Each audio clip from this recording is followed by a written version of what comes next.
بسم الله الرحمن الرحيم. ألف لام را. كتاب أنزلناه إليك لتخرج الناس من الظلمات إلى النور بإذن ربهم إلى صراط العزيز الحميد. الله الذي له ما في السماوات وما في الأرض وويل للكافرين من عذاب شديد. الذين يستحبون الحياة الدنيا على الآخرة ويصدون عن سبيل الله ويبغونها عوجا أولئك في ضلال بعيد. وما أرسلنا من رسول إلا بلسان قومه ليبين لهم فيضل الله من يشاء ويهدي من يشاء وهو العزيز الحكيم. ولقد أرسلنا موسى بآياتنا أن أخرج قومك من الظلمات إلى النور وذكرهم بأيام الله إن في ذلك لآيات لكل صبار شكور. وإذ قال موسى لقومه اذكروا نعمة الله عليكم إذ أنجاكم من آل فرعون يسومونكم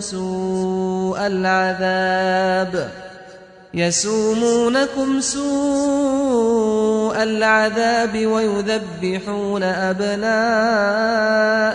ويستحيون نساءكم وفي ذلكم بلاء من ربكم عظيم. وإذ تأذن ربكم لئن شكرتم لأزيدنكم ولئن كفرتم إن عذابي لشديد. وقال موسى إن تكفروا أنتم ومن في الأرض جميعا فإن الله لغني حميد. ألم يأتكم نبأ الذين من قبلكم قوم نوح وعاد وثمود والذين من بعدهم لا يعلمهم إلا الله جاءتهم رسلهم بالبينات فردوا أيديهم في أفواههم وقالوا إنا كفرنا بما أرسلتم به وإنا لفي شك مما تدعوننا إليه مريب. قالت رسلهم أفي الله شك فاطر السماوات والأرض يدعوكم ليغفر لكم من ذنوبكم ويؤخركم إلى أجل مسمى قالوا إن أنتم إلا بشر مثلنا تريدون أن تصدونا عما كان يعبد آباؤنا فأتونا بسلطان مبين. قالت لهم رسلهم إن نحن إلا بشر مثلكم ولكن الله يمن على من يشاء من عباده وما كان لنا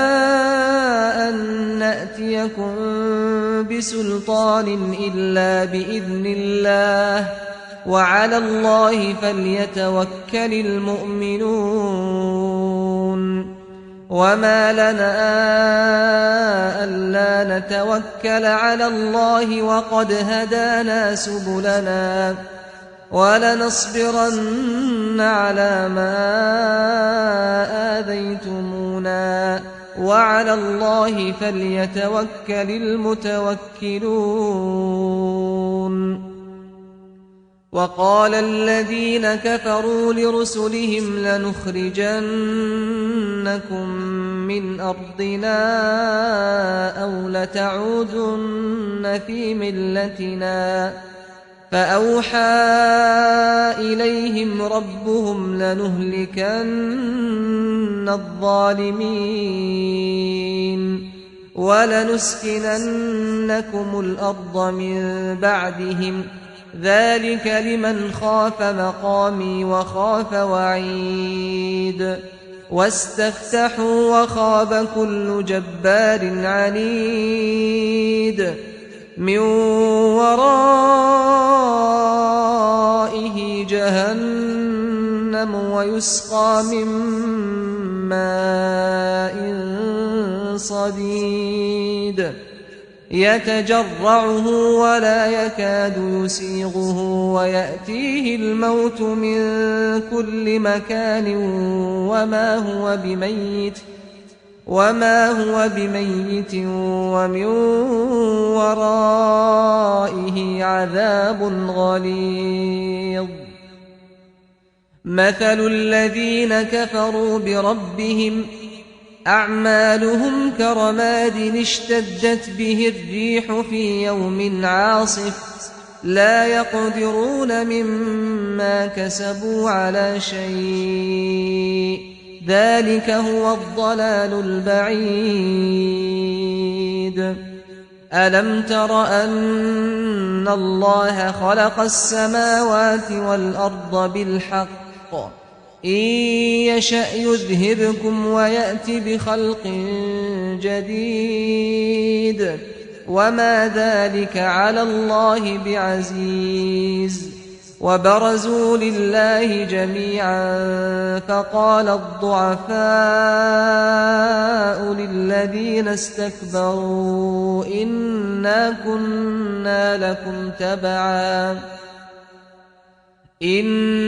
كنا لكم تبعا فهل أنتم مغنون عنا من عذاب الله من شيء قالوا لو هدانا الله لهديناكم سواء علينا أجزعنا أم صبرنا ما لنا من محيص وقال الشيطان لما قضي الأمر إن الله وعدكم وعد الحق ووعدتكم فأخلفتكم وما كان لي عليكم من سلطان إلا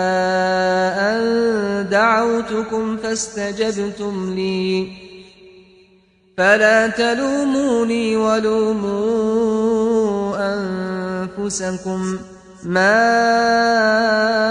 أنا بمصرخكم وما أنتم بمصرخي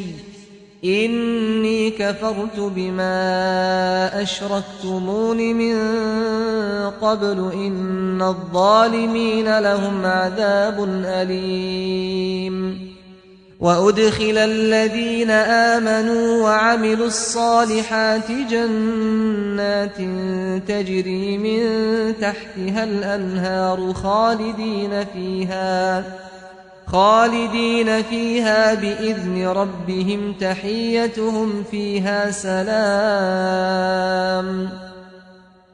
ألم تر كيف ضرب الله مثلا كلمة طيبة كشجرة طيبة أصلها ثابت وفرعها في السماء تؤتي أكلها كل حين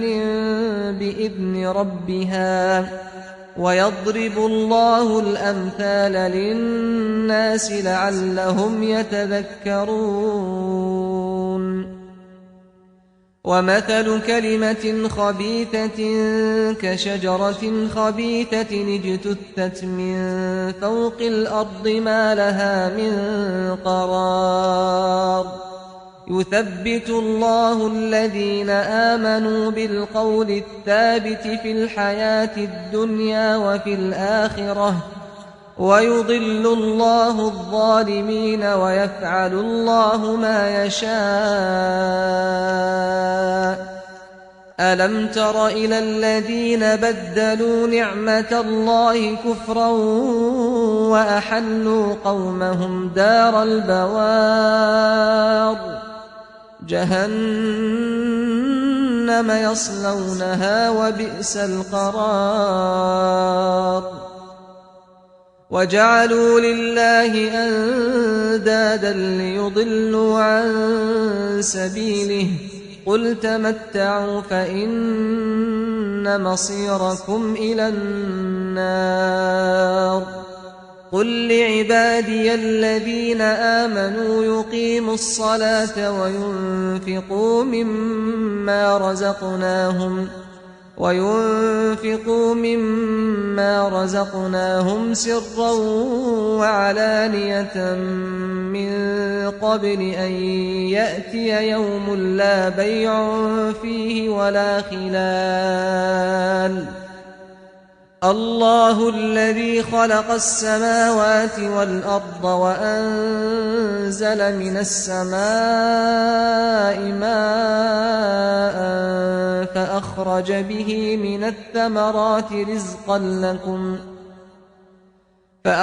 به من الثمرات رزقا لكم وسخر لكم الفلك لتجري في البحر بأمره وسخر لكم الأنهار وسخر لكم الشمس والقمر دائبين وسخر لكم الليل والنهار وآتاكم من كل ما سألتموه وإن تعدوا نعمة الله لا تحصوها إن الإنسان لظلوم كفار وإذ قال إبراهيم رب اجعل هذا البلد آمنا واجنبني وبني أن نعبد الأصنام رب إنهن أضللن كثيرا من الناس فمن تبعني فإنه مني ومن عصاني فإنك غفور رحيم ربنا إني أسكنت من ذريتي بواد غير ذي زرع عند بيتك المحرم ربنا ليقيموا الصلاة فاجعل أفئدة من الناس تهوي إليهم وارزقهم من الثمرات لعلهم يشكرون ربنا إنك تعلم ما نخفي وما نعلن وما يخفى على الله من شيء في الأرض ولا في السماء الحمد لله الذي وهب لي على الكبر إسماعيل وإسحاق إن ربي لسميع الدعاء رب اجعلني مقيم الصلاة ومن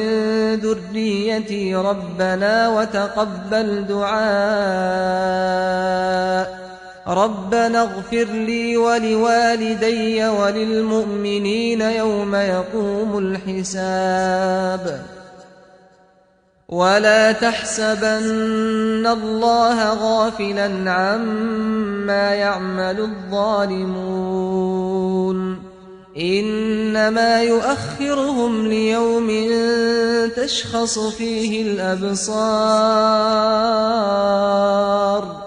مهطعين مقنعي رؤوسهم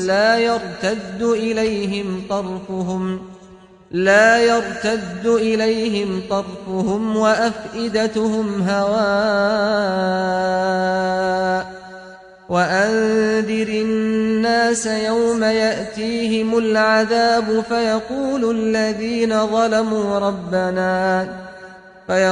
الذين ظلموا ربنا أخرنا إلى أجل قريب نجب دعوتك ونتبع الرسل أولم تكونوا أقسمتم من قبل ما لكم من زوال وسكنتم في مساكن الذين ظلموا أنفسهم وتبين لكم كيف فعلنا بهم وضربنا لكم الأمثال وقد مكروا مكرهم وعند الله مكرهم وإن كان مكرهم لتزول منه الجبال فلا تحسبن الله مخلف وعده رسله إن الله عزيز ذو انتقام يوم تبدل الأرض غير الأرض والسماوات وبرزوا لله الواحد القهار وترى المجرمين يومئذ مقرنين في الأصفاد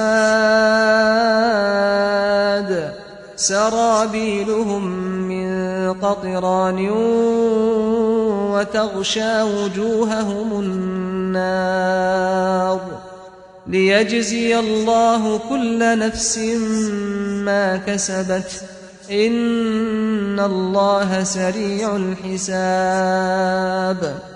هذا بلاغ للناس ولينذروا به وليعلموا أنما هو إله واحد